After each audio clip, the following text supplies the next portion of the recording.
कि हमारा जो ओरल कैविटी है उसमें बहुत बैक्टीरियाज है, उसमें एक दो बैक्टीरिया नहीं होते हैं, hundreds of bacteria are present in mouth. तो जो बैक्टीरियाज माउथ में प्रेजेंट हैं तो वो किसी भी और ऑर्गन में जाके उसको डिस्ट्रॉय करने में वो कारगर है।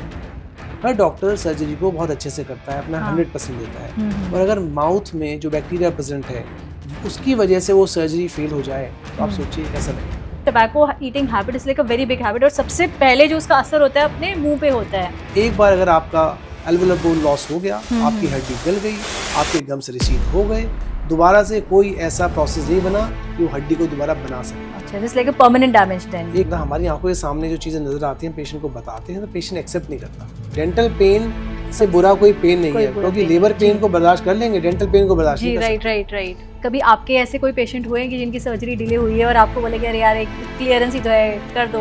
देखिए, डेंटल एक छोटा सा मतलब एक पार्ट है क्लियरेंस का, पर जब सर्जरी फेल हो जाएगी तो आप क्या करेंगे? तो आज हमारे साथ जो हमारे गेस्ट हैं डॉक्टर प्रवीण, ये बहुत सारी हॉस्पिटल्स में जाते हैं और हम उनकी ज़ुबानी ही सुनते हैं कि कहाँ से है वो, क्या करते हैं और कब से शुरुआत हुई। डॉक्टर प्रवीण, कुछ बताइए अपने बारे में। नमस्कार टीना जी, धन्यवाद आपने मुझे अपने इस मंच पे बुलाया। मैं बताना चाहता हूँ थोड़ा मेरे बारे में, अगर बात हुई है जी। तो मैंने अपना जो एजुकेशन है वो बीडीएस, फिर मैंने एमडीएस, फिर मैंने एमबीए किया एफएमएस से, दिल्ली यूनिवर्सिटी से। उसके बाद मैंने अपना करियर शुरू किया और मैंने डिपार्टमेंट को आउटसोर्स करना शुरू किया। मैं डेंटल डिपार्टमेंट को, किसी भी कॉर्पोरेट के डेंटल डिपार्टमेंट को आउटसोर्स करता हूँ, उसको रन करता हूँ। तो अभी हमारे पास मल्टीपल हॉस्पिटल्स, जो कॉर्पोरेट हॉस्पिटल्स हैं उसके डेंटल डिपार्टमेंट्स हैं। पर मैं अभी मैक्स हॉस्पिटल में as a senior director and head हूँ, मैक्स हॉस्पिटल सेक्टर 128 में। तो ये मेरा परिचय है। आप दिल्ली में भी किसी हॉस्पिटल्स में हैं, नोएडा में और भी किसी हॉस्पिटल में हाँ, नोएडा हेड में करते हैं? हमने बहुत सारे कॉर्पोरेट हॉस्पिटल्स हैं जो आउटसोर्स किए हुए हैं, और प्रेजेंटली तो मैं अभी मैक्स हॉस्पिटल में हूँ, but we are associated with Fortis hospital also. नमस्ते and welcome to another episode of unfiltered ज्ञान विद टीना, जहाँ पे हम बातें करते हैं थोड़ी रॉ, थोड़ी अनफिल्टर्ड और दिल से। आज हमारे साथ ऐसी एक स्पेशल गेस्ट है जो एक डॉक्टर तो है, एक डेंटिस्ट है, लेकिन हम सिर्फ डेंटिस्ट और आपके डेंटल ओरल केयर की बात नहीं करेंगे। हम और भी डेप्थ में जाएंगे कि ये डेंटल केयर क्यों ज़रूरी है हमारे लिए, क्यों कोई सर्जरी एक डेंटिस्ट को पूछे बिना नहीं हो सकती, और भी बहुत कुछ जानेंगे उनसे। So doctor Praveen, welcome to our show. Thank you so much. आप इतनी सारी हॉस्पिटल्स में एज लीड करते हैं, तो कुछ अपने बारे में बताइए कि आप कहाँ-कहाँ जाते हैं और आपकी क्या स्पेशलिटीज़ हैं? बेसिकली मैं एमडीएस हूँ, प्लस साथ में एमबीए हूँ दिल्ली यूनिवर्सिटी से, एफएमएस से। जी। एफएमएस एक प्रेस्टिजियस इंस्टीट्यूट है मैनेजमेंट का। हाँ। तो मेरा after my MBA I started this business of outsourcing dental departments. तो ओके। मैंने शुरुआत में काफ़ी सारे हॉस्पिटल्स को आउटसोर्स करना शुरू किया।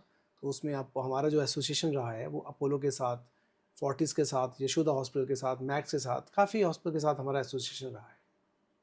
तो इसमें ऐसे होता है कि आप इतने सारे हॉस्पिटल विज़िट करते हो, तो क्या हर हॉस्पिटल में कुछ अलग एक्सपीरियंस आपको मिलता है? हर हॉस्पिटल अलग है, अच्छा। डिपेंड करता है कि हॉस्पिटल कितने बेडेड है, हॉस्पिटल की पोजीशनिंग, विक्सिनिटी क्या है, वो कहाँ पे प्लेस्ड है, उसके हिसाब से सब चीज़ें डिपेंड करती हैं।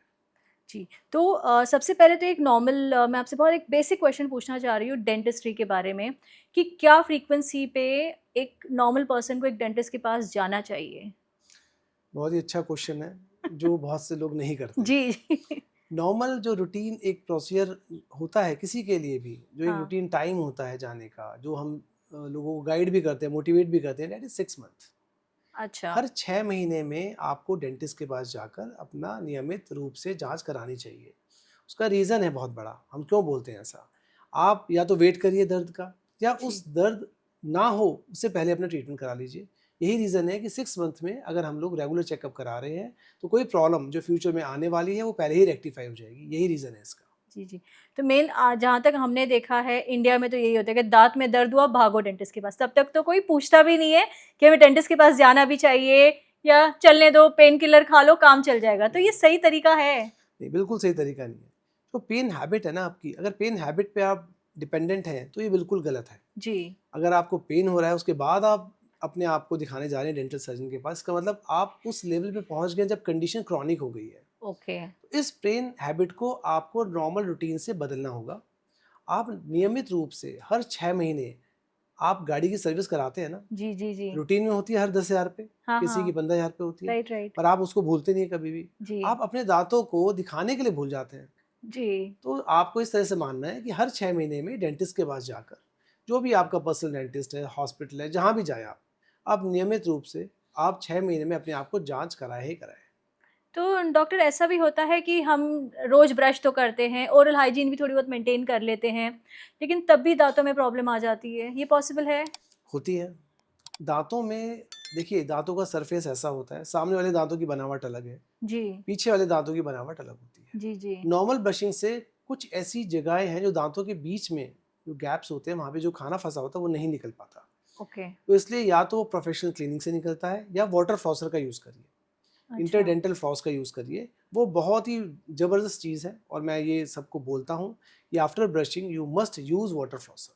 ये कुछ नया ट्रेंड चल रहा है अभी वाटर फ्लॉसर यूज़ करने, पहले तो नहीं था, तो इससे क्या बहुत फ़र्क पड़ जाता है? ये ट्रेंड नया नहीं है, अच्छा। लोग मोटिवेट हो रहे हैं।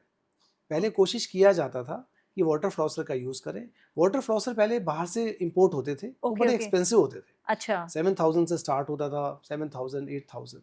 अब अफोर्डेबिलिटी लोगों की बढ़ गई है ओके। और इनके जो रेट्स है वाटर फ्लॉसर के वो कम हो गए हैं। इसलिए हम लोग सबको मोटिवेट करते हैं कि हर हर कोई हाइजीन अगर मेंटेन करना चाहता है, स्पेशली ओरल हाइजीन, तो ब्रशिंग के बाद वाटर फ्लॉसर का यूज़ रेगुलर करें। सो एग्ज़ैक्टली करता क्या है वाटर फ्लॉसर? बिकॉज़ आपने स्टार्ट किया है, तो आई थिंक बहुत लोगों को पता भी नहीं कि वाटर फ्लॉसर यूज़ करना भी चाहिए, होती क्या चीज़ है ये? वाटर फ्लॉसर में क्या होता है, पानी प्रेशर के साथ बाहर निकलता है, जैसे पिचकारी होती है उसी तरीके से होता है। वो दांतों के बीच में जाके गंदगी को बाहर निकाल देता है।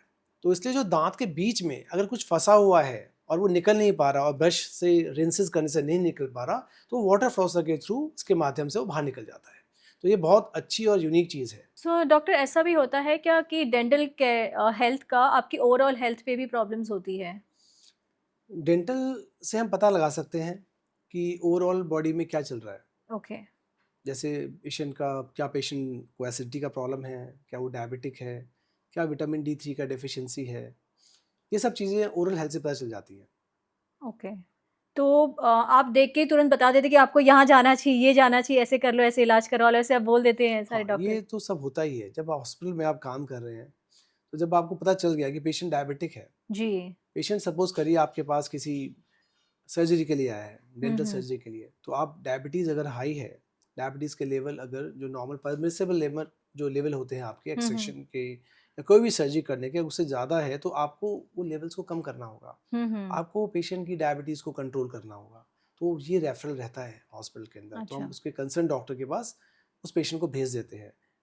तो कभी आपको ऐसे एग्ज़ाम्पल बताएँगे कि कोई पेशेंट आया आपके पास, बोल के अरे थोड़ा-सा दर्द है, लेकिन आपने उनके मुँह में देखा तो लेकिन वो प्रॉब्लम से भरा हुआ है, ऐसे कभी क हुआ है कि वो इतने साल से क्या कर रहे थे, ऐसे कभी हुआ है आपके साथ? ये ऑलमोस्ट डेली हमारा काम है करने अच्छा। का। अच्छा। हमारे पास पेशेंट आते हैं, उनको हाँ। नहीं पता होता कि वो किस चीज़ से सफ़र कर रहे हैं। ओके। वो आते हैं पेन लेकर। हाँ, हाँ। बिना पेन के जो पेशेंट आते हैं, उनकी जो हमारा ओपीडी है वो 10% ही है। पेशेंट जो पेन लेकर आते हैं वो 90% पेशेंट होते हैं। ओके। तब हम देखते हैं, पेशेंट का इन्वेस्टिगेशन कराते हैं, उनका एक्स-रेज़ कराते हैं। तब हमारी आँखों के सामने जो चीज़ें नज़र आती हैं, पेशेंट को बताते हैं, तो पेशेंट एक्सेप्ट नहीं करता। पेशेंट अच्छा। कहता है अच्छा मुझे ये भी है। हम उनसे पूछते हैं कि आपको विटामिन D3 की डेफिशिएंसी है? कहता है अच्छा नहीं, मेरा तो ठीक है बिल्कुल। हाँ, उनसे हाँ। पूछते हैं क्या डायबिटीज़ है? नहीं, मैं तो बॉर्डर लाइन पर हूँ। वो एक्सेप्ट नहीं करते उस चीज़ को। अच्छा। बहुत सारी ऐसी चीज़ें हैं जो पेशेंट के माउथ से पता चल जाती है, बट हाँ। पेशेंट का एक्सेप्टेंस कभी-कभी उसके लिए कम रहता है। कभी ऐसे हुआ है कि बहुत ऐसे फुल माउथ में कैविटीज़ है, पेन है, पस है, लेकिन पेशेंट को पता नहीं है हल्का-सा दर्द है, ऐसे ऐसे बस आ जाते हैं आपके पास घूमते-फिरते? ऐसा होता है, ऐसे पेशेंट कम ही होते हैं, अच्छा। बट जिन पेशेंट का पेन थ्रेशोल्ड अच्छा है, हाँ, तो हाँ। पेशेंट का पेन बेयरिंग कैपेसिटी बहुत अच्छी है, जी। वो लोग ऐसे होते हैं। अच्छा। उनके माउथ में मल्टीपल कैविटीज़ होती हैं, इन्फेक्शन होता है, पर उनको बिकॉज़ उनका पेन थ्रेशोल्ड अच्छा है तो पेन उनको पता ही थ्रेशोल्ड नहीं अच्छा चला है, है। तो उनको पता नहीं चलता। तो ऐसे पेशेंट भी आते हैं हमारे पास में, उनको बताया जाता है, समझाते हैं, फिर उनको मोटिवेट करते हैं कि अगर आप ये ट्रीटमेंट नहीं कराएँगे तो ये और वर्स होगा। अच्छा। तो जैसे गम्स आपके हो गए और बैड ब्रेथ हो गई। यूजुअली लोग इसे इग्नोर करते हैं कि ठीक है यार हल्का-फुल्का मुँह से बदबू ही आ रही है, थोड़ा बहुत ही है। तो आप ऐसे पेशेंट्स को क्या एडवाइस करते हैं कि how to take care of your oral hygiene?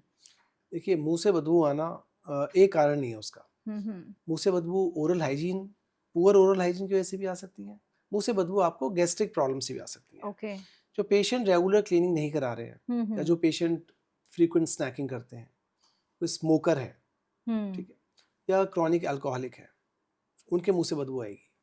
अच्छा। तो उनके लिए हमारा सजेशन ये होता है कि आप रेगुलर क्लीनिंग कराएं हर 6 महीने में। अगर उससे रिलीफ नहीं मिल पा रहा तो आप क्यूरेटाज कराएं या फ्लैप सर्जरी कराएं या लेज़र क्लीनिंग कराएं। आजकल बहुत सारे ऑप्शंस अवेलेबल हैं हमारे पास में, इससे माउथ की हाइजीन को आप अच्छे से मेंटेन कर सकते हैं। तो ये पेशेंट के ऊपर डिपेंड करता है कि वो किस चीज़ से सफ़र कर रहे हैं।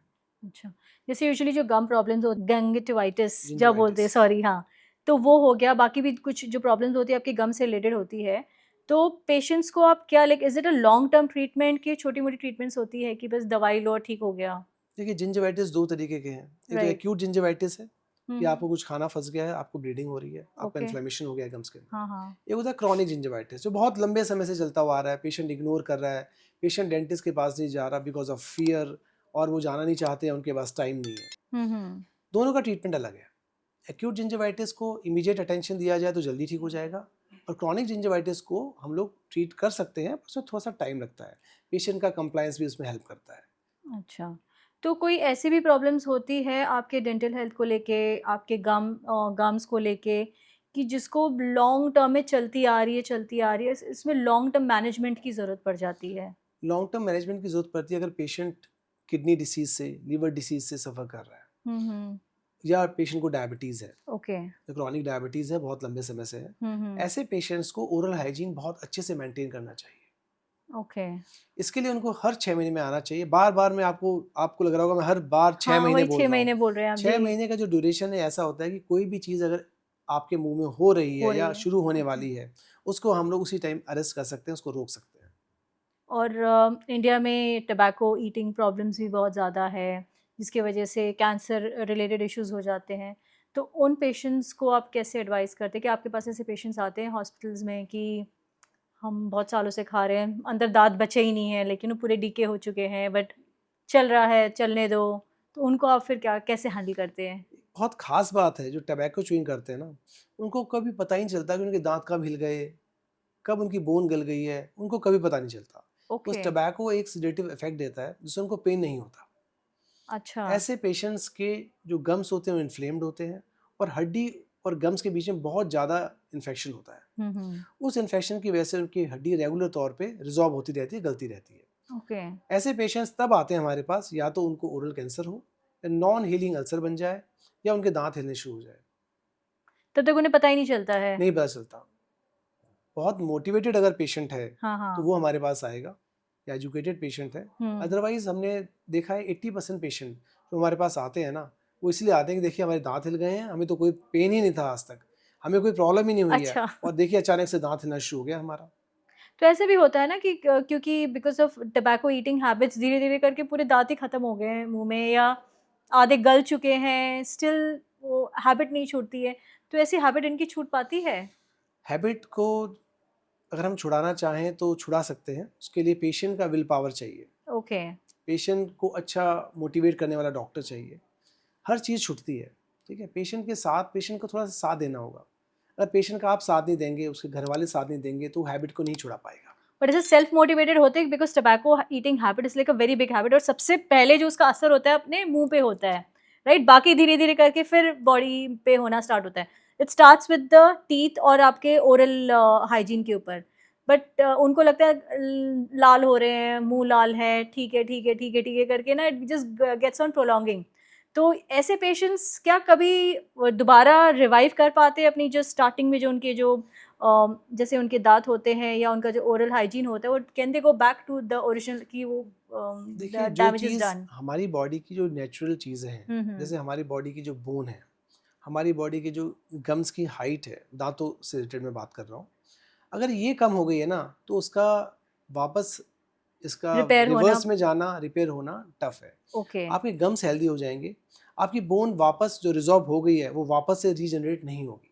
ओके। तो इसलिए ये उन पेशेंट्स के लिए मैं बोलना चाहता हूँ जो पेशेंट स्मोकर हैं, जो पेशेंट क्रॉनिक टबैको च्यूइंग कर रहे हैं, वो लोग अपनी ओरल हाइजीन पे बहुत अच्छे से ध्यान दें। बिकॉज एक बार अगर आपका एल्वुलर बोन लॉस हो गया, आपकी हुँ। हड्डी गल गई, आपके गम्स रिसीड हो गए, दोबारा से कोई ऐसा प्रोसेस नहीं बना कि वो हड्डी को दोबारा बना सके। अच्छा, this like a permanent damage then. एक ये परमानेंट डैमेज है। हम लोग करते हैं, कोशिश ओके, करते हैं, हम लोग बोन ओके, ग्राफ्टिंग करके, गम्स ओके, ग्राफ्टिंग करके, जिंजाइवा ग्राफ्टिंग करके कोशिश करते हैं, पर उसका रिजल्ट इतना अच्छा नहीं होता जितना नेचुरल चीज़ों से आता है। ओके। आप अपने आप पे फोकस करिए, अपने आप की ओरल हाइजीन पे फोकस करिए, अपने खाने पीने पे फोकस करिए। और मैं तो यही कहना चाहूँगा कि आप अच्छे से ध्यान रखिए कि कोई भी ऐसी चीज़ ना यूज़ करें जो आपकी बॉडी के लिए, आपके ओरल हाइजीन के लिए नुकसानदायक हो। सो डॉक्टर, एक सबसे इम्पोर्टेंट क्वेश्चन जो होता है एक सर्जरी से पहले, हर किसी को डेंटल क्लियरेंस लेने के लिए बोलते हैं, बिकॉज आप इतने हॉस्पिटल्स में हैं तो आपके पास तो बहुत ऐसे एवरीडे के ही ये आते होंगे कि रिपोर्ट्स बना के दो पेशेंट के लिए। तो हाउ इज़ इट इम्पॉर्टेंट, एक रिपोर्ट, एक डेंटल रिपोर्ट क्यों ज़रूरी है सर्जरीज़ के लिए, कोई भी मेजर सर्जरी के लिए? होता क्या है कि कोई भी बड़ी सर्जरी हो रही है, हम्म। चाहे वो कार्डियक सर्जरी हो, लीवर की सर्जरी हो या किडनी ट्रांसप्लांट हो, उससे पहले ज़्यादातर केसेस में, इवन ऑन्को सर्जरी में, अगर हम लोग हिमेटो ऑन्को की बात करें, हम लोग ऑन्को सर्जरी की बात करें, ऑन्कोलॉजिस्ट से रिलेटेड बात करें, तो हर जगह डेंटल क्लियरेंस चाहिए।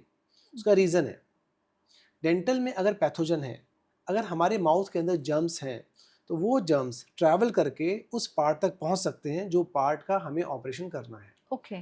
तो ये बहुत इंपॉर्टेंट है, क्लियरेंस बहुत ज़रूरी है। ओरल हाइजीन आपकी अच्छी होगी तभी जो कंसर्न डॉक्टर है वो उसको ऑपरेट करेगा। तो वो लोग इसलिए भेजते हैं जिससे कि हम ओरल हाइजीन को अच्छे से मेंटेन कर लें। ओरल हाइजीन जब अच्छा हो जाता है तो then they proceed with the respective surgery. तो अगर माउथ में इन्फेक्शन है तो उसका सर्जरी पे क्या आउटकम आ सकता है? ये बहुत इंपॉर्टेंट चीज़ है। अगर माउथ में आपके पैथोजेंस हैं, हाँ। बैक्टीरिया है, वो बैक्टीरिया ब्लड के थ्रू ट्रैवल करता है और उस पार्ट पे जाके असर करता है। सपोज करें कि आपने एक हार्ट का सर्जरी कराया, जी। तो हार्ट से रिलेटेड जो बैक्टीरिया है जो वहाँ पे प्रॉब्लम क्रिएट करता है, ठीक है, वो बैक्टीरिया वहाँ पे ट्रैवल कर सकता है ब्लड स्ट्रीम के थ्रू, ओके, और वो वहाँ पे सेप्सिस पैदा कर सकता है या इन्फेक्शन पैदा कर सकता है। ओके। तो जैसे होता है ना कि मेरे तो दाँतों में एक हल्की-सी कैविटी है जिसमें थोड़ी बहुत बैक्टीरिया होंगी, तो ये भी प्रॉब्लम दे सकती है? कोई भी कैविटी, हाँ। कोई भी फूड जो फंसा हुआ हो, इट कंटेन्स बैक्टीरिया। अच्छा। हम लोग इन छोटी छोटी चीज़ों को नज़रअंदाज करते हैं। कहीं भी खाना फंसा हुआ है, हुँ। ओवरनाइट अगर फूड डिपॉजिट है तो वहाँ बैक्टीरिया अपना काम करना शुरू कर देते हैं। और आपको ये जानकर मेरे ख्याल आश्चर्य होगा कि हमारा जो ओरल कैविटी है उसमें बहुत बैक्टीरियाज है। उसमें ओके। एक दो बैक्टीरिया नहीं होते हैं, उसमें hundreds of bacteria are present in mouth. तो जो बैक्टीरियाज माउथ में प्रेजेंट हैं तो वो किसी भी और ऑर्गन में जाके उसको डिस्ट्रॉय करने में वो कारगर है। टाइम इसलिए नहीं लग टाइम नहीं सकती। लगता। देखिए चांसेस कम होते हैं, हुँ, हुँ। Chances are there. ठीक है, हार्ट प्रॉब्लम एक बैक्टीरियल एंडोकार्डाइटिस एक प्रॉब्लम होती है हार्ट की। ओके। चांसेस होता है जो माउथ में बैक्टीरिया होता है वहां जाके वो कर सकता है, बट हाँ, उसके हाँ। चांसेस 10% है। ओके। ठीक है, पर वो अवेलेबल है माउथ के अंदर ना। तो हमें क्या करना है, हमें ओरल हाइजीन को अच्छा रखना है। तो ऐसा इसलिए हो जाता है कि because oral hygiene, oral certificate नहीं मिला आपको, तो आपकी सर्जरी भी डिले हो सर्जरीज गई? पोस्टपोन हो जाती है। जितने भी बड़े हॉस्पिटल हैं, हाँ, हाँ। जितने भी अच्छे हॉस्पिटल हैं, वो पहले डेंटल क्लियरेंस लेते हैं, उसके बाद ही वो सर्जरी के लिए प्रोसीड करते हैं। काफ़ी जगह ऐसा होता है कि जो डॉक्टर्स हैं वो कहते हैं छोड़ो क्या करना है हुँ, डेंटल का हुँ। क्लियरेंस लेके। हुँ, ठीक हुँ। है, पर होता क्या है सर्जरी के बाद में वहाँ पे इन्फेक्शन हो जाता है ओके। बहुत। देखिए डेंटल एक छोटा सा मतलब एक पार्ट है क्लियरेंस का, हाँ, पर जब हाँ। सर्जरी फेल हो जाएगी तो आप क्या करेंगे। Right, right. हर डॉक्टर सर्जरी को बहुत अच्छे से करता है, अपना हाँ। 100% देता है। हुँ, हुँ। और अगर माउथ में जो बैक्टीरिया प्रेजेंट है उसकी वजह से वो सर्जरी फेल हो जाए तो आप हुँ। सोचिए कैसा लगेगा। यानी है तो बहुत बड़ी बात, देखा जाए तो होता है कि अरे छोटी-सी कैविटी तो है, लोग इस चीज़ को उस इम्पोर्टेंस भी पर नहीं देते उस हैं। पर ध्यान नहीं दिया जाता। तो कभी आपके ऐसे कोई पेशेंट हुए हैं कि जिनकी सर्जरी डिले हुई है और आपको बोले कि अरे यार एक क्लियरेंस ही तो है, कर दो? ऐसा काफ़ी बार हुआ है, अच्छा। बट जहाँ मैं काम करता हूँ वो बड़े हॉस्पिटल है। तो हाँ। वहाँ पे जो कंसर्न डॉक्टर्स होते हैं वो पहले प्रायोरिटी देते हैं डेंटल क्लियरेंस को, अच्छा। वो अपनी सर्जरीज को पोस्टपोन कर देते हैं। ऐसा बहुत बार हुआ है कि कार्डियक सर्जरी भी 1 या 2 दिन पोस्टपोन हुई है। हुँ। पहले हमने डेंटल डेंटल ओरल हाइजीन को पूरा अच्छे से उनको अच्छे से पेशेंट का करा, फिर क्लियरेंस दिया, फिर सर्जरी हुआ। काफ़ी बार ऐसा होता है। तो आप एग्ज़ैक्टली करते क्या है ये क्लियरेंस देने के में? देखिए इसमें क्या है, ओरल हाइजीन में क्लीनिंग करना है, कोई ओके। इन्फेक्शन है उसको निकालना है। सपोज करिए किसी टूथ में कोई इन्फेक्शन है या पेरिपाइकल कोई पैथोलॉजी है या गम से बहुत इन्फ्लामेशन है, तो हम लोग क्लीनिंग करेंगे। जो प्रॉब्लमेटिक टूथ है उसको हम निकालेंगे या उसका रूट कनाल करेंगे। ठीक है, उसका सोल्यूशन देना पड़ेगा हमें कि वो अच्छा। बैक्टीरिया वहाँ से ट्रैवल ना करे, जो इन्फेक्शन माउथ में है वो हमारा वो आगे इन्फेक्शन आगे ना बढ़े, आगे ना बढ़े, इसलिए हमें उस चीज़ को वहीं पे स्टॉप कर वहीं पे देना है। स्टॉप करना होता है। तो अगर हम ऐसे देखें कि सर्जरी भी प्लान हो गई है, सब हो गया है। तो कभी आपने ऐसे देखा है कि पेशेंट्स तो आ जाते हैं कि बोलते हैं कि जाने दो, सर्जरी का होता रहेगा, करते रहेंगे। बट आप डेंटल जैसे जो होता है कि कैविटी भी हो गई है, कुछ भी ऐसे है कि मेजर कैविटी है आपके दाँतों में, तो वो it can take like months also to fill it, और फिर आप उनको सर्जरी का बोलो तो उनकी पूरी ओवरऑल दूसरी हेल्थ पे भी असर पड़ सकता है। नहीं, ऐसा नहीं होता इसके अंदर। हम ओके, लोग जो कोशिश करते हैं वो 1-2 दिन में जो चीज़ पॉसिबल है, ओके, इसलिए कहा जाता है कि रेगुलर डेंटल चेकअप्स। अच्छा। देखिए, आप प्रिवेंटिव का रोल देखिए कितना इम्पोर्टेंट है। हाँ, अगर हाँ। आपको कोई सर्जरी करानी है, तो आप डेंटल क्लीयरेंस के लिए गए। अगर यही चीज़ अगर आप 2, 4, 5 साल पहले अगर अपने आप को रेगुलर चेकअप कराते, तो वो हुँ, नौबत ही नहीं आती, ओके, ओके, ठीक है? और ऐसा बहुत कम हुआ है कि बहुत लंबे समय तक डेंटल की वजह से कोई सर्जरी को रोका गया हो। हम लोग इमीडिएट एक्शन लेते हैं, जो भी होता है हम फटाफट काम करके हम क्लीयरेंस देकर उस सर्जरी को आगे प्रोसीड करवा देते हैं। इसमें कैंसर रिलेटेड इश्यूज़ होते हैं, वो भी उनको भी ज़रूरत पड़ती है? देखिए, कैंसर में तो ऐसा कोई रिक्वायरमेंट होता नहीं है। ओके। अगर वो ओरल कैंसर है, हुँ, तो हुँ। उसमें तो वैसे भी कोई रिक्वायरमेंट नहीं है। हाँ, वो तो फिर पूरी ठीक है, वो ट्रीटमेंट तो ही होती हमें है। पूरा उसके लिए तो क्लीयरेंस क्या, उसके लिए तो हमें हमें एज़ सून एज़ प्रोसीड करना पड़ेगा। Right, right, right. कुछ ऐसी डिसीज़ हैं, कुछ ऐसे ऑपरेशंस हैं जो लाइफ थ्रेटनिंग होते हैं, ठीक है? जो प्लान्ड जितनी भी सर्जरीज़ होती है ना, अच्छा, उसके अंदर दैट क्लीयरेंस हाँ, हम लोग दैट लेते हैं। उनके लिए होता है, अगर कोई ओके। एक्सीडेंटल है, ट्रॉमा है, कोई इमीडिएट सर्जरी हो रही है, उसके लिए इतना रिक्वायरमेंट नहीं होता। अच्छा। अब बढ़ते हैं हम गवर्नमेंट स्कीम्स के ऊपर, जो आयुष्मान स्कीम जो आई है गवर्नमेंट की अभी फ़िलहाल, उसमें डेंटल का कितना उन्होंने वेटेज दिया है? क्या वो सिर्फ़ हेल्थ के ऊपर ज़्यादा फ़ोकस है उनका, या डेंटल में भी फ़ोकस है? ये गवर्नमेंट ने एक आम आदमी को सुविधा देने के लिए ये स्कीम लेकर आए, जी। ठीक है? बट क्या है कि जो मेजर हॉस्पिटल्स हैं, बड़े-बड़े हॉस्पिटल्स हैं, उसके अंदर मैं अगर डेंटल की बात करूँ, तो ये स्कीम अभी लागू नहीं हुई है। उसके पीछे रीज़न है। तो डेंटल का जो उन्होंने जितना भी पैसा रखा है देने के लिए डेंटिस्ट को या हॉस्पिटल को, हुँ, हुँ। वो बहुत ही कम है। और इसमें मेजरली जो जो प्रोसीजर्स इन्वॉल्व हो रहे हैं ना, वो सर्जिकल प्रोसीजर्स इन्वॉल्व हैं। ओके। अगर आप किसी डेंटिस्ट के पास जाते हैं, कैविटी फिलिंग करनी है, हुँ, रूट हुँ। कैनाल करना है, इन पे कम फोकस है। और जो प्रोसीजर्स का रेट रखा गया है, वो रेट इतना कम है कि आपकी कंज्यूमेबल कॉस्ट, जो आपकी रनिंग कॉस्ट इतनी ज़्यादा है कि आप उसको मतलब कर मैच ही नहीं नहीं कर सकते। पाएँगे आप उसको। तो आप लॉस में ही जाएँगे। तो इसलिए क्या हॉस्पिटल्स ये स्कीम्स ऐसी दे रही हैं, अगर किसी गरीब के दाँतों में प्रॉब्लम है, तो वो क्या करे? सरकार ने गवर्नमेंट हॉस्पिटल्स खोले हुए हैं, ओके। तो वहाँ जाके अपना ट्रीटमेंट करा सकते हैं। बड़े-बड़े हॉस्पिटल्स हैं, हमारे पास एम्स है, हमारे पास मैमसी है, मौलाना आज़ाद डेंटल कॉलेज है हमारे पास। हुँ। हमारे पास काफ़ी सारे प्राइवेट कॉलेजेस हैं डेंटल के, जहाँ जाके वो अपना ट्रीटमेंट करा सकते हैं। तो are they equally good as private hospitals? देखिए, प्राइवेट हॉस्पिटल और गवर्नमेंट हॉस्पिटल की अगर बात करें, तो गवर्नमेंट हॉस्पिटल में कुछ रिस्ट्रिक्शंस हैं। ओके। वहाँ पे ओवरलोड बहुत ज़्यादा है। हुँ, हुँ। तो पेशेंट को अगर इमीडिएट अटेंशन चाहिए या उनको एक्यूट पेन हो रहा है, तो उसके लिए वेटिंग टाइम बहुत ज़्यादा है।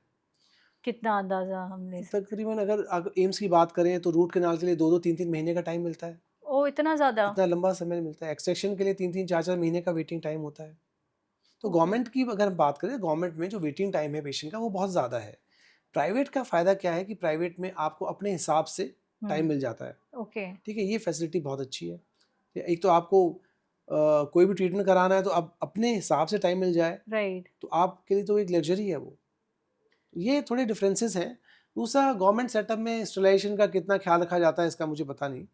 बट प्राइवेट हॉस्पिटल्स में स्टरलाइज़ेशंस, आपका पेशेंट का टेक केयर करना, उस सब पे बहुत फ़ोकस होता है। तो जैसे गवर्नमेंट हॉस्पिटल में आपने गए, आपने कुछ इलाज करवाया, तो आफ्टर केयर फिर इन्फेक्शन होने का डर, ये सब चांसेस होते हैं क्या? देखिए, जो हमारे जो लेटेस्ट इक्विपमेंट आ गए हैं, वो गवर्नमेंट भी अपने यहाँ प्रोक्योर कर रही है, ओके। तो बेटर तो हो रही हैं चीज़ें। बट प्राइवेट सेक्टर को गवर्नमेंट सेक्टर के साथ कंपेयर करना ठीक नहीं रहेगा, क्योंकि गवर्नमेंट सेक्टर में पेशेंट्स बहुत ज़्यादा है, एंड वो पेशेंट्स हैं जो अफोर्ड नहीं कर सकते। हुँ, हुँ। डेंटिस्ट्री में सबसे बड़ी दिक्कत क्या है? कोई इंश्योरेंस कवर नहीं है। राइट। जो पैसा देने को आपको जेब से देना होगा, हुँ। और डेंटिस्ट्री में जो प्रोसीजर कॉस्ट है, वो बहुत ज़्यादा हाई है। हाई इसलिए है क्योंकि उनका कंज्यूमर कॉस्ट बहुत ज़्यादा है। तो प्राइवेट सेक्टर में वो इंसान नहीं जाएगा जिसके पास अफोर्डेबिलिटी नहीं है, तो गवर्नमेंट सेक्टर में जाएगा। हमारे देश की जो जनता है वो 140 करोड़ में से अगर आप देखा जाए तो कितने लोग टैक्स भरते हैं। जो टैक्स भरते हैं वो मान लीजिए अगर 8% भरते हैं तो वही अफोर्ड कर पाएंगे ना प्राइवेट हॉस्पिटल को। जो हमारी 90% जनता है वो तो गवर्नमेंट सेक्टर में जाएगी, तो वो ओवरलोडेड हो गए हैं। तो वहाँ डॉक्टर्स अच्छे होते हैं? डॉक्टर्स तो सब जगह अच्छे होते हैं, ओके। डॉक्टर्स की कोई कमी नहीं है। डॉक्टर्स हर जगह जाएंगे तो आपको अच्छे डॉक्टर्स ही मिलेंगे। गवर्नमेंट सेक्टर्स में डॉक्टर बहुत अच्छे होते हैं। डिपेंड करता है कि वहाँ पे इंफ्रा कैसा है, फैसिलिटीज़ कैसी है, आप क्या केयर दे रहे हैं, उन चीज़ों पे ये कुछ डिफरेंसेस हैं। या मैं ज़्यादा नहीं जाना जी चाहूँगा जी जी कि जी गवर्नमेंटल और प्राइवेट के अंदर, जी जी है ना, पता चला कि इसमें कुछ और डिस्प्यूट पैदा हो गया। नहीं नहीं, मैं समझ रही हूँ। तो हम जैसे आयुष्मान स्कीम की बात कर रहे थे, तो क्या कुछ भी कवर होता है आयुष्मान स्कीम में इन डेंटिस्ट्री की? कुछ भी कवर्ड नहीं है, सारा आउट कवर ऑफ है, पॉकेट? डेंटिस्ट्री के कुछ प्रोसीजर्स है वो कवर हैं, ओके। बट वो डिपेंड करता है कि कौन से हॉस्पिटल में वो एप्लीकेबल है। बहुत सारे हॉस्पिटल्स हैं उन्होंने आयुष्मान स्कीम को टेकअप किया हुआ है, और काफ़ी ऐसे हॉस्पिटल भी हैं जो नहीं कर रहे हैं आयुष्मान स्कीम को। तो लोगों को इसका बेनिफिट मिल पा रहा है? बेनिफिट मिलता है, ऐसा नहीं बेनिफिट नहीं मिल पा रहा। पर डेंटिस्ट्री में दोबारा कहूँगा ना, डेंटिस्ट्री एक एक्सपेंसिव ब्रांच है, उसमें आपको जेब से पैसे खर्च करने हैं। अच्छा। ठीक है, तो आपको जो आपको कॉस्ट पड़ रही है उस कॉस्ट से कम आपको उस प्रोसीजर का गवर्नमेंट देती है, तो क्या आप उस ट्रीटमेंट को कर पाएंगे? ये सोचने वाली बात है। हम्म। गवर्नमेंट को डेंटल के प्रोसीजर्स को लेकर, उनके टैरिफ को लेके दोबारा सोचना पड़ेगा। चाहे वो गवर्नमेंट स्कीम्स हो, कोई भी सीजीएचएस हो, ईसीएचएस हो या आयुष्मान भारत हो, गवर्नमेंट को डेंटिस्ट्री का जो प्रोसेस है उनके रेट बढ़ाने पड़ेंगे। तो ये रेट कहाँ पे बढ़ाने की बात कर रहे हैं आप? रेट मतलब उस प्रोसेस की कॉस्ट जो गवर्नमेंट देती है किसी डेंटिस्ट को करने के लिए, वो ओके। बहुत ही कम है। ओके। तो गवर्नमेंट को इसके बारे में सोचना पड़ेगा। गवर्नमेंट इसके बारे में रीथिंक करे, तो ओके। थोड़ा सा उसको बढ़ाए जिससे कि इसका यूटिलाइजेशन हर इंसान कर सके।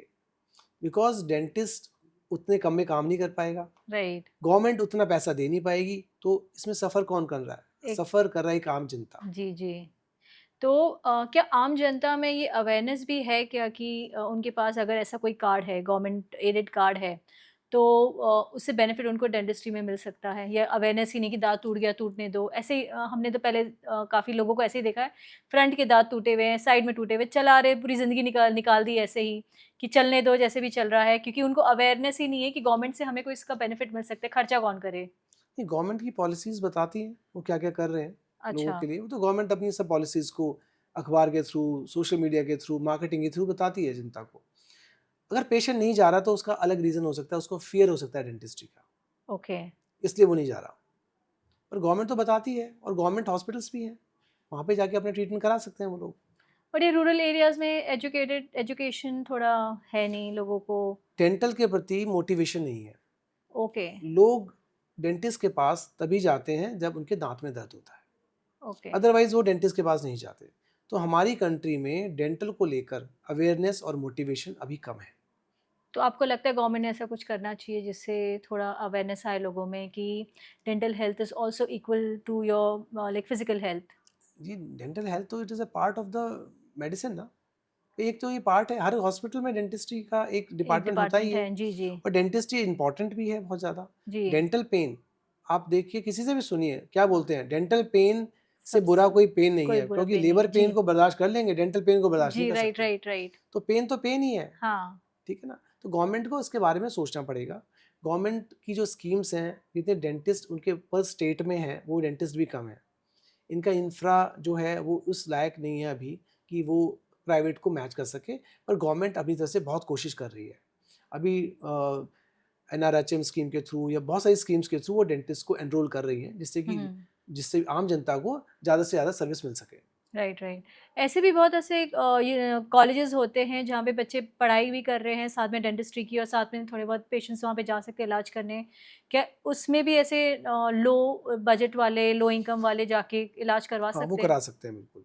तो वहाँ पर क्या है कि आप बच्चों को ट्रेनिंग देते हैं, जी। और ट्रेनिंग का एक प्रोसेस है। हाँ, हम हाँ। भी वहीं से सीख कर यहाँ पर आए हैं। राइट, राइट, तो वो प्रोसेस के थ्रू तो हर किसी को गुजरना पड़ेगा। राइट। तो वहाँ पर जो रेट्स हैं वो बहुत ही सब्सिडाइज़ रेट हैं, और किसी-किसी कॉलेज में तो फ्री ट्रीटमेंट भी होता है। तो बस ये अवेयरनेस नहीं है लोगों अवेयरनेस में। नहीं है लोगों में। तो अवेयरनेस फैलाने के लिए देखिए, या तो जो कॉलेज हैं प्राइवेट वो करें मेहनत, राइट। या गवर्नमेंट मेहनत करे। तो मेहनत तो करनी पड़ेगी। सफ़र कौन कर रहा है एक आम जनता। तो तो ये आम जन करेगा कौन?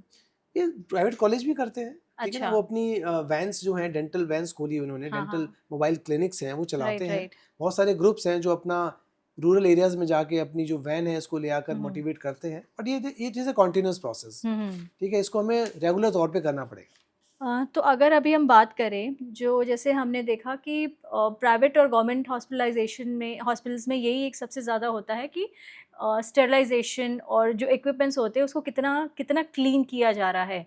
तो क्या ये गवर्नमेंट हॉस्पिटल्स में प्रॉपर इक्विपमेंट्स क्लीनिंग और वो सब चीज़ें होती हैं? बिकॉज़ आपके माउथ में कुछ जा रही है चीज़ें, उसको एक प्रॉपर हाइजीन और वो रखना बहुत ज़रूरी होता है।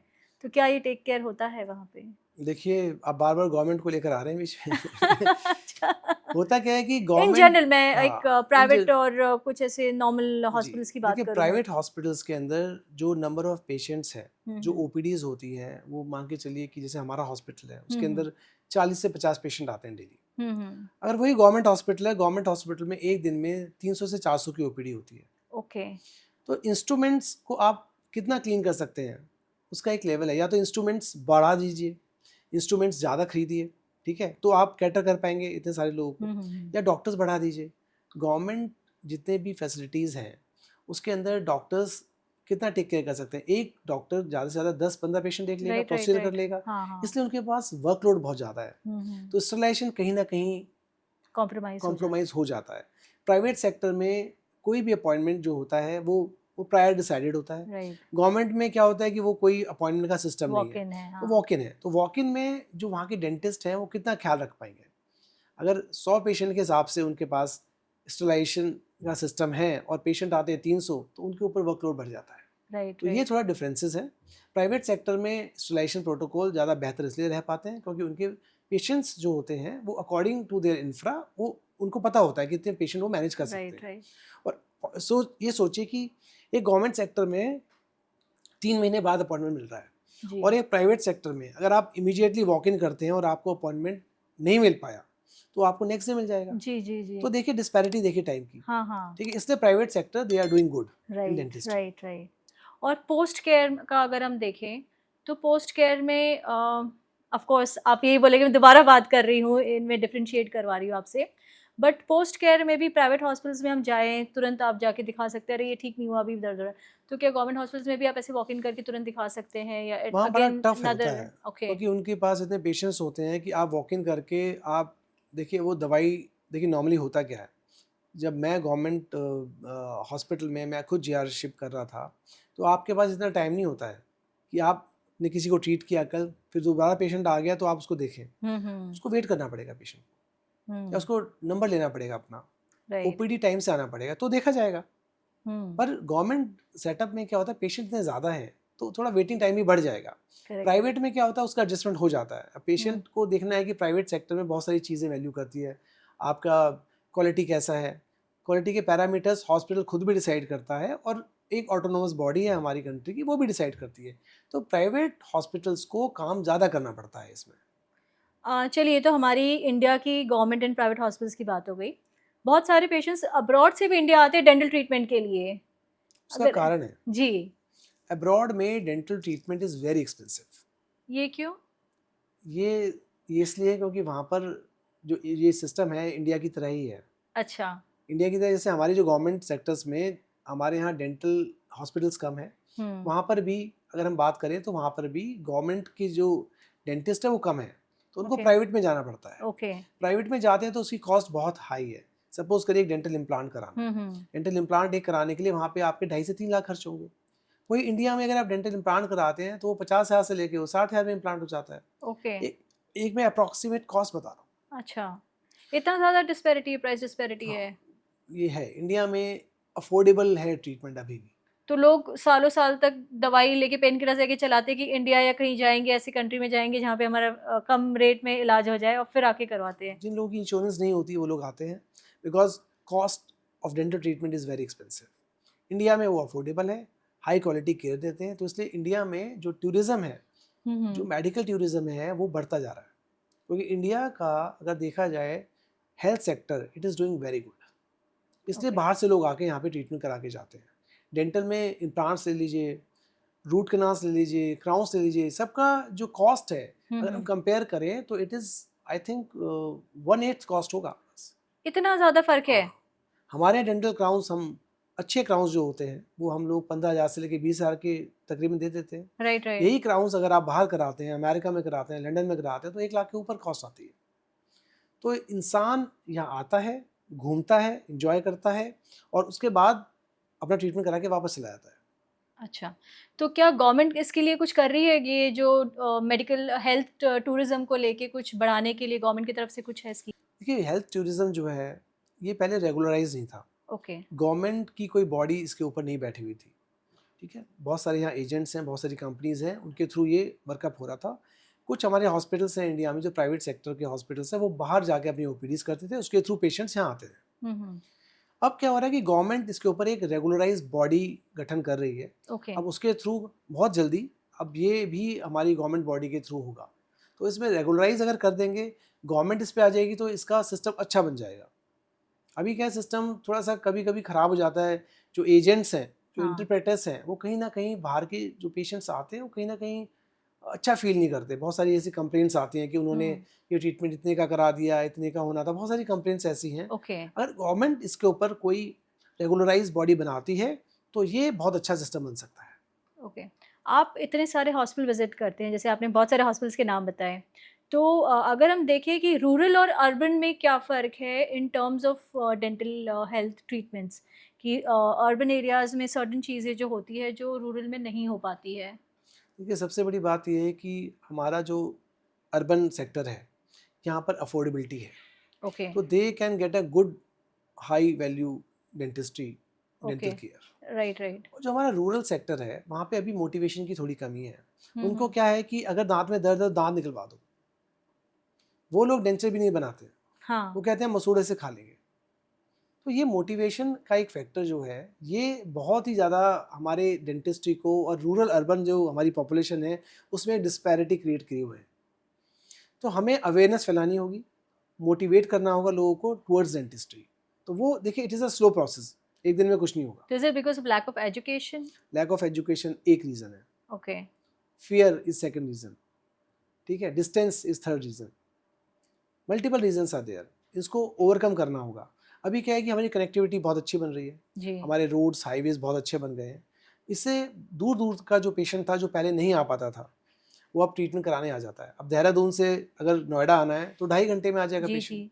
2.5 घंटे में हम दिल्ली क्रॉस नहीं कर पाते, यहाँ 2.5 घंटे में देहरादून से पेशेंट आ देहरादून से जाएगा। पेशेंट आ गए। आगरा से 1.5-2 घंटे में पेशेंट आ जाएगा, मथुरा से आ हाँ। जाएगा। ये जो डिस्टेंस है, ये डिस्टेंस से डेंटिस्ट्री जो अर्बन सेक्टर में है वो बेटर हो रही है। हुँ, रूरल सेक्टर में जिसके पास अफोर्डेबिलिटी है, वो अर्बन सेक्टर में आकर, हुँ। अर्बन हॉस्पिटल्स में आकर, अच्छे हॉस्पिटल्स में आके अपना ट्रीटमेंट करा पा रहे हैं हुँ, हुँ। Because of this distance. तो अगर हम बात करें कि प्रिवेंटिव केयर की तरफ अगर हम जाते हैं, कि प्रिवेंटिव केयर हम करें पहले before getting into the complicated part dentistry की, कि प्रिवेंटिव केयर में आप पेशेंट्स क्या-क्या कर सकते हैं और आप उनको क्या चीज़ें एडवाइस कर सकते हैं कि ये चीज़ें करो, ये आपके लिए बेटर है to get in before getting into the complicated situations? आपने सुना होगा prevention is better than cure. जी, करेक्ट। तो वो हर हाल में हर जगह सूट करता है, राइट। चाहे वो डेंटिस्ट्री है, चाहे वो मेडिसिन है। हमारे हॉस्पिटल्स के अंदर एग्जीक्यूटिव हेल्थ चेकअप्स या प्रिवेंटिव हेल्थ चेकअप्स का एक अलग से डिपार्टमेंट क्रिएट किया जाता है। वो इसीलिए क्रिएट किया जाता है कि जिससे आप पेशेंट को अर्ली स्टेज में, अर्ली मतलब आप ये बोलिए पहले डिटेक्शन हो जाए। हुँ, किसी भी चीज़ का अगर डिटेक्शन पहले हो जाता है तो उसका क्योर भी जल्दी हो जाएगा। Correct, correct. जितना लेट होगा वो क्रॉनिक बनेगा, उसका उतना ही लेट रिजल्ट आएगा। तो डेंटल में अगर आपको कोई कैविटी डेवलप हो जाती है, कैलकुलस डेपोजिशन हो जाता है, उसको इमीडिएटली ठीक कराइए। कैविटी की फिलिंग कराइए, अपनी दांतों की सफाई कराइए। अगर हम दांतों की सफाई नहीं कराते हैं तो वही इन्फेक्शन नीचे गम्स में जाके हुँ, अफेक्ट हुँ। करता है, बोन रिजॉर्प्शन करता है, इन्फ्लामेशन करता है और वो प्रॉब्लम बढ़ती रहती है। इसलिए प्रिवेंशन बहुत इंपॉर्टेंट है डेंटिस्ट्री के अंदर। तो रूट कैनाल के अगर हम केसेस की बात करें, पहले कितने आते थे कंपैरेटिवली अब कितने आने लगे हैं? देखिए, रूट कैनाल धीरे धीरे केसेस कम हो रहे हैं, ओके, अर्बन सेक्टर की बात करें अगर, ओके, क्योंकि पॉपुलेशन के अंदर मोटिवेशन अवेयरनेस बढ़ रहा है। ओके। ब्रशिंग रेगुलर कर रहे हैं। 3 मूल मंत्र हैं। हुँ, ब्रशिंग 2 बार करिए, अप एंड डाउन करिए या हुँ, सर्कुलर करिए। ओके, खाना मत फंसने दीजिए, हुँ, रिंसेस करिए और फ्लॉसिंग करिए। अगर आप ये 3 चीज़ें रेगुलर बेसिस पर कर रहे हैं ना, अब ना हुँ। आपको कैविटी लगेगी ना आपको इन्फ्लेमेशन होगा। ना रूट कैनालिंग की जरूरत ना पड़ेगी। रूट कनाल की जरूरत पड़ेगी। रूट कनाल के केसेस थोड़े कम हो गए हैं। अच्छा, कंपैरेटिवली हाँ जी। पहले तो ऐसे बच्चों में भी आने लगे थे, 3-3 4-4 साल के बच्चों को रूट कैनालिंग करनी पड़ रही थी, तो वो तो होता है, बच्चों के केसेस बढ़ गए हैं। अच्छा। बच्चों का जो प्रोसेस फूड खाना, हाँ, फ्रीक्वेंट स्नैकिंग करना, हाँ, मीठा खा के सो जाना, रात को सो दूध पी के सो जाना, हाँ, ये सब ऐसी चीज़ें हैं जो दांतों में डिके पैदा करती है। तो बच्चों को अभी हमें और मोटिवेट करना पड़ेगा, ठीक है? ओके। तो ये धीरे धीरे चीज़ें कम हो जाएंगी। पर हमारा देखिए, माँ बाप का मोटिवेशन, टीचर्स का मोटिवेशन, ठीक है, ये बहुत इंपॉर्टेंट है। जितने भी ये प्राइवेट सेक्टर्स हैं, उसके अंदर हेल्थ को लेकर, डेंटल हेल्थ को लेकर एक अवेयरनेस होनी चाहिए, टॉक्स होनी चाहिए। जितने पीएसयूज़ हैं उसके अंदर टॉक होनी चाहिए। बहुत से लोगों को पता ही नहीं होता ब्रशिंग कैसे करनी है। अच्छा। जितने पेशेंट मेरे पास आते हैं, सब सपोज़ करिए कि मैं डेली का 50 पेशेंट देखता हूँ, हुँ, तो हुँ। उसमें से आप मान के चलिए कि 30% ऐसे पेशेंट हैं जिनको ये नहीं पता प्रॉपर ब्रशिंग की टेक्निक क्या है। हमें फ्लॉसिंग करनी चाहिए या नहीं करनी चाहिए? हमें क्लीनिंग क्यों करानी चाहिए? वो कहते हैं क्लीनिंग कराने से हमारे दाँत हिल जाते हैं, हमें ऐसा बताया गया है। अच्छा, तो वो तो आई एक थिंक पूरे मिसकंसेप्शंस है लोगों के गलत दिमाग में। धारणा अपने दिमाग में लेके चलते हैं, उस धारणा को वो आगे फैलाते हैं, उसको हमें वहीं पे स्टॉप करना है। हमें उनको समझाना है कि नहीं, ये आपके लिए फ़ायदेमंद चीज़ है, ठीक है? क्लीनिंग कराना आपके लिए फ़ायदेमंद है, ठीक है? ये सब चीज़ें हमें बतानी पड़ेगी, तभी बता पाएँगे जब वो कब जब हम इस चीज़ को फैला पाएँगे, मोटिवेट कर पाएँगे। अवेयरनेस फैलाना बहुत इम्पोर्टेंट है, इसलिए prevention is very, very important. तो डॉक्टर ऐसी कुछ मिसकंसेप्शन लोगों के दिमाग में है डेंटल हेल्थ को लेके? मिसकंसेप्शन मैंने बताया ना, कि लोग ये सोचते हैं कि क्लीनिंग कराने से हमारे दाँत हिल जाएँगे। हमारे ऊपर का अगर दाँत निकालेंगे अक्कल दाढ़ जो कि डिकेड है, ख़राब है, उससे हमारी आँखों पे असर आ जाएगा।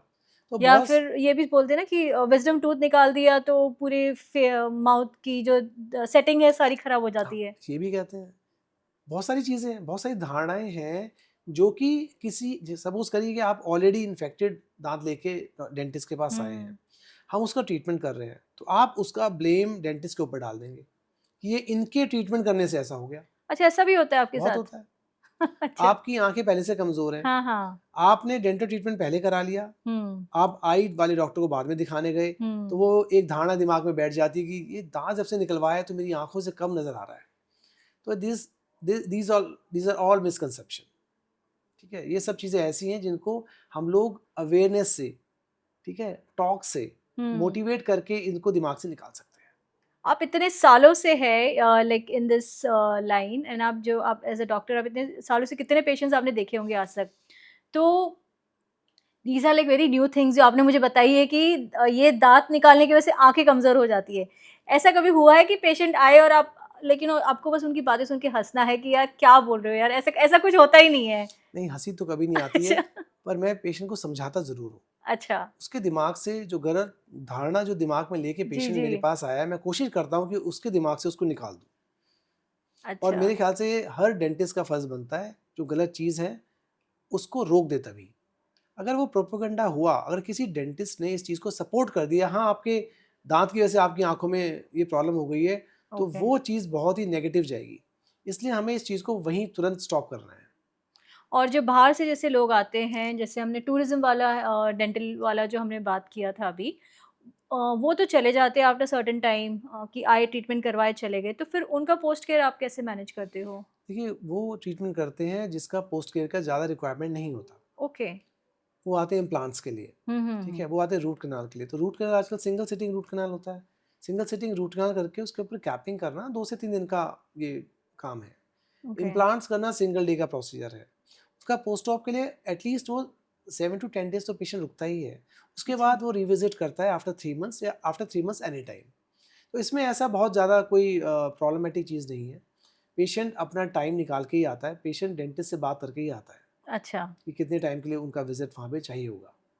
तो आपके अंडर भी काफ़ी डॉक्टर्स होते होंगे जो डेंटल केयर से, तो आप जो पहले जो डॉक्टर्स होते थे, पहले जो डेंटिस्ट जो निकल के आ रहे थे, आपके टाइम के जो डेंटिस्ट हैं और अब जो बच्चे जो डेंटिस्ट पढ़ रहे हैं, उनमें आप क्या डिफ़रेंस देख रहे हो? देखिए, डिफरेंस ये हो रहा है कि जो अभी जो बच्चे आ रहे हैं they are more updated the current scenario, अच्छा, ठीक है? हमें नॉलेज को अपग्रेड करना पड़ता है। हमें ओके। मल्टीपल सेमिनार्स, सीएमईज़ को अटेंड करना होता है। तो हुँ, अभी जो बच्चे पास आउट होके आ रहे हैं, उनके कॉलेजेस में वो चीज़ जो अभी अपडेटेड है वो हम्म, पढ़ाई जा रही है, ये डिफरेंस है। पर एक्सपीरियंस तो जो पुराने लोग हैं उनको उन्हीं पेशेंट का, देख देख के ज़्यादा होगा, तो राइट। उनको वो अपडेटेड है, नॉलेज है, बट हम्म, हाँ पेशेंट करने से ही एक्सपीरियंस आता है। अच्छा, तो ये थोड़ी सी चीज़ें ऐसी हैं जो पुराने जो लोग हैं, जो डेंटिस्ट हैं, उनको पता है कौन सी चीज़ कहाँ से कोरिलेट करते हैं। राइट राइट तो राइट नए जो डेंटिस्ट आ रहे हैं उनको सीखना पड़ता है। हमने राइट, भी कहीं ना कहीं से शुरू किया था, जी तो जी ये जी, तो एक विशेष सर्कल है, हर किसी को शुरू करना राइट, पड़ता है जी कहीं जी ना कहीं जी से। जी। तो ये जो नए जो डॉक्टर्स आ रहे हैं, जो नए बच्चे आ रहे हैं, उनके लिए आप क्या एडवाइस देना चाहते हैं एज अ डॉक्टर की डीलिंग विद देयर पेशेंट्स? देखिए सबसे पहले तो उनको ना अपने ऊपर कॉन्फिडेंस लाना ज़रूरी है। ओके। बहुत से ऐसे जो डॉक्टर्स हैं जो पोस्ट ग्रेजुएट करके मेरे पास आते हैं, they are not very confident. तो ओके। उनको कॉन्फिडेंस लाना बहुत ज़रूरी है। इंडिपेंडेंट काम इनिशियली ना करें, किसी की गाइडेंस में काम करें, तब अच्छे से सीख जाएँ तो अपना इंडिपेंडेंट काम शुरू कर दें। ओके। ठीक है? तो ये इनिशियली देखिए किसी भी चीज़ को शुरू करने से पहले मेहनत तो करनी पड़ेगी। Right right. मेहनत से बचेंगे तो वो चीज़ नहीं आ पाएगी। तो मेहनत बहुत ज़रूरी है। उनको किसी भी फॉर्म में मेहनत करना, सीखना ये ज़्यादा इम्पोर्टेंट है rather than going after the money. तो मुझे तो ऐसा लगता है पैसा तो बाद में डेंटिस्ट के पास आएगा ही आएगा। राइट, कि मैं आई थिंक मैंने अभी कुछ टाइम पहले आपको विज़िट किया था, तो जब मैं देख रही थी सारे आई थिंक बच्चे ही थे सारे, आपके लिए तो सारे बच्चे ही होंगे, सारे न्यू स्टूडेंट्स जैसे ही लग रहे थे मुझे। They were looking up to you कि सर बोलेंगे वैसा हम करेंगे। तो I think with your experience I think they look up to you for everything कि हाँ, सर ने बोला है, सर ने देखा है, तो ये एग्ज़ैक्ट यही ट्रीटमेंट होगा। जब आप आए थे जो मेरे पास जो लोग काम कर रहे थे डेंटिस्ट, हुँ, they all are MDS, post okay. Graduate हैं जी, जी। और सबके पास 2 से 3 साल का एक्सपीरियंस है। राइट, तो राइट। वो ट्रेनिंग के लिए आए हुए थे। ओके, हमारे पास टोटल टीम है 12 डेंटिस्ट की, जिस ओके। हॉस्पिटल में आप आए थे। जी, जी। तो वो लोग ट्रेनिंग के लिए आए थे तो हम उनको ट्रेन कर रहे थे। ओके। तो ट्रेनिंग के लिए देखिए अगर पेशेंट को कोई प्रॉब्लम नहीं है हुँ। तो बच्चों की ट्रेनिंग बहुत अच्छे से हो जाती है। राइट, तो राइट। 2 महीने ट्रेनिंग के लिए आए हैं, 2 महीने ट्रेनिंग लेंगे फिर अपना सेटअप शुरू करेंगे। अच्छा। हमारे पास रेगुलर डॉक्टर्स अलग हैं और ट्रेनिंग के लिए हमारे पास डॉक्टर्स आते रहते हैं। ओके, तो हम ओके। उनको ट्रेन करते हैं और फिर वो आगे मूव ऑन कर जाते हैं। अच्छा। तो डॉक्टर आप कुछ ऐसी एडवाइस देना चाहेंगे हमारे व्यूअर्स को जिनको डेंटल केयर को लेके थोड़े बहुत लेके ना बहुत ईज़ी ले लेते हैं, बहुत ज़्यादा कि जैसे आपने बताया फ्लॉसिंग एंड ऑल दैट बहुत ज़्यादा सीरियस नहीं है डेंटल हेल्थ को लेके। उनके लिए आप कुछ ऐसी एडवाइस देना चाहेंगे कि व्हाट इज़ द जैसे आपने 3 मंत्रा तो बता दी कि ये 3 चीज़ें ज़रूर करनी है। लेकिन तब भी अपने बच्चों के लिए, खुद के लिए something that you know that you feel कि is very important with the processed food that they are eating in today's time, surgeries को लेके कुछ ऐसे एक एडवाइस आप हमारे व्यूअर्स को देना चाहेंगे? देखिए मैं तो यही कहना चाहूँगा कि prevention is better than cure. आप रेगुलर चेकअप कराइए, नियमित रूप से डेंटिस्ट के पास जाइए, अपनी फैमिली को भी लेकर जाइए। अगर आपको कोई प्रॉब्लम स्टार्ट हो रही है, तो आप ये वेट मत करिए कि जब पेन होगा तो मैं डेंटिस्ट के पास जाके चेक कराऊँगा। विदाउट पेन आप डेंटिस्ट से जाके मिलिए। छोटा-सा कोई डिकी होता है उसको रेस्टोर कराइए। अगर बच्चे को ब्रशिंग टेक्निक नहीं पता है, तो उसको ब्रशिंग टेक्निक समझाइए। फ्लॉसिंग की क्या इम्पोर्टेंस है उनको बताइए। तो ये कुछ चीज़ें ऐसी हैं जो आप नॉर्मल तरीके से अगर करेंगे तो आप डेंटिस्ट से थोड़ा-सा दूर हो जाएँगे, डेंटिस्ट के पास जाना कम हो जाएगा आपका। अब थोड़े कुछ फन क्वेश्चंस करते हैं हम, जी, ठीक है? गवर्नमेंट हॉस्पिटल या प्राइवेट क्लिनिक, पेशेंट सेफ्टी के लिए किसको ज़्यादा प्रेफ़र करता है? Private clinics. सर्जरी से पहले dental clearance, is it essential या just for a second opinion? It is essential. Ayushman scheme, is it helpful support system एक देता है या कंप्लीट सॉल्यूशन है ये for dental? It is not a complete solution. Most common misunderstanding जो लोगों को गवर्नमेंट स्कीम्स को लेके होती है फॉर डेंटल? कि डेंटल में हर ट्रीटमेंट कवर करता है ये स्कीम। सपोज़ करिए वो सीजीएचएस हो, ईसीएचएस हो, कोई और गवर्नमेंट की बॉडी हो या आयुष्मान भारत हो, तो लोगों को ये नहीं पता है कि ये कुछ चीज़ें कवर करी जाती है इसमें, सारा डेंटल ट्रीटमेंट इसमें कवर नहीं होता। जो कॉस्मेटिक पार्ट है वो इससे एक्सक्लूडेड है। अच्छा। अम, एक वार्निंग साइन जो पेशेंट को इग्नोर नहीं करना चाहिए बिफोर सर्जरी? आपका mouth free of bacteria, free of pathogen होना चाहिए। प्रिवेंटिव चेकअप या अर्जेंट ट्रीटमेंट कौन सा स्मार्टर अप्रोच है? Preventive treatment. ठीक है, वेरी गुड आंसर्स। और मॉर्निंग कॉफ़ी या टी जो हर कोई लेता है, उसके बाद क्या रिंजिंग इम्पॉर्टेंट है? बहुत इंपॉर्टेंट है। आप कॉफ़ी चाय लीजिए, ठीक है, उसके बाद रिंस ज़रूर करिए। उससे क्या है कोई भी चीज़ स्टे नहीं करेगी। आप रात को खाना खाते हैं, घर में अगर वो खाना खाते हुए गिर जाता है अगर आपके टेबल पे, तो सुबह देखते हैं उसमें बदबू आती है। या आप ब्रेड को बाहर छोड़ दीजिए 2 दिन के लिए, उसमें फंगस लग जाता है। जी, जी। तो ये सोचिए कि आपके दाँत में कुछ फँसा हुआ है और आप रात भर क्लीन नहीं कर रहे हैं, तो वहाँ पे कितने बैक्टीरिया वहाँ पे पनप रहे होंगे। तो इसलिए बहुत ज़रूरी है कि आपको रिंसिंग करना, ब्रशिंग करना, it is very, very important. And night brushing, morning brushing और twice a day brushing. Twice a day brushing, both are important. Morning brushing and night brushing both are important. ठीक है doctor, बहुत अच्छा लगा आपसे आज बात करके, बहुत कुछ सीखा अबाउट सर्जरी, लेकिन बिफोर सर्जरी क्या करना चाहिए, going to a doctor, and क्यों डेंटल केयर इतना इम्पॉर्टेंट है, जो हम टोटली इग्नोर करते हैं। एंड गवर्नमेंट स्कीम्स को लेके हमने बहुत कुछ जाना आज, कि क्या-क्या चीज़ें गवर्नमेंट स्कीम्स में कवर्ड है, प्राइवेट क्लिनिक्स में क्या कवर्ड है, गवर्नमेंट क्लिनिक्स में क्या कवर्ड है। तो बहुत अच्छा लगा आज, आपने बहुत अच्छी इन्फॉर्मेशन दी हमें। एंड अगर हमारे व्यूअर्स आपको कनेक्ट करना चाहते हैं तो कैसे आपको कनेक्ट करें? कनेक्ट कर सकते हैं, इंस्टाग्राम के थ्रू कनेक्ट कर सकते हैं, ठीक है? मेरे मोबाइल नंबर के थ्रू कनेक्ट कर सकते हैं। तो वो हम हमारे चैनल पे, हमारे यूट्यूब चैनल पे और इंस्टा हैंडल पे आपकी सारी डिटेल्स दे देंगे। आप जल्दी अपने क्लिनिक के साथ भी आ रहे हैं नोएडा में, कुछ जी, बताएँगे उसके बारे में? वो अभी प्रोसेस में है। बहुत जी, जल्दी we are coming up with a high end dental center, एक 5 स्टार डेंटल सेंटर हम लेकर आ रहे हैं बहुत जल्दी। नोएडा में। तो आप डॉक्टर प्रवीण को ज़रूर विज़िट कीजिए for any kind of dental health issues जो आप फेस कर रहे हैं, या कुछ भी आपके जनरल क्वेश्चंस हैं डेंटल हेल्थ को लेके। So thank you so much हमारे साथ जुड़ने थैंक के यू सो लिए, मच। बहुत अच्छा लगा आपसे बात करके। जल्दी मिलते हैं अनदर एपिसोड इन अनफिल्टर्ड ज्ञान with Tina. Thank you and see you soon.